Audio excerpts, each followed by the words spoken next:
les catastrophes climatiques s'enchaînent à un rythme effroyable et nous venons encore de vivre les 17 et 18 octobre, un phénomène sans précédent qui a touché des milliers de foyers, une dizaine de départements et mobilisé 3000 sapeurs-pompiers. Je tiens ici à leur rendre hommage et nous voulons dire aussi tout notre soutien aux personnes sinistrées.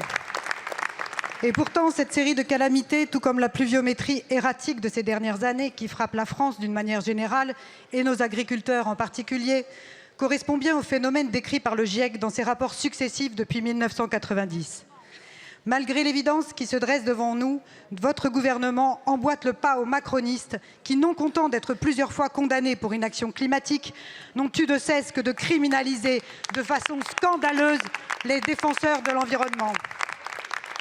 Et alors que votre budget est totalement étranger à l'urgence climatique avec une baisse de 4,5 milliards sur la mission écologie, vous avez persisté et signé avec l'extrême droite à rejeter la quasi-totalité de vos amendements à vertu écologique. L'ISF climatique, vous êtes contre. Taxer les jets privés, vous êtes contre. Pourquoi un tel entêtement ? Parce que la vérité est que le dérèglement du climat et toute la misère qu'il engendre trouvent son origine dans le capitalisme financiarisé que vous prônez et que nous combattons. Mais combien de catastrophes vous faut-il encore ? Votre attitude n'est plus tenable. Les années à venir sont décisives pour l'humanité.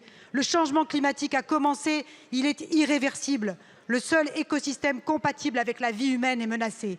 Ma question est simple. Quand allez-vous affronter la réalité et allouer les moyens nécessaires à la mise en place d'une réelle planification écologique avec double objectif ?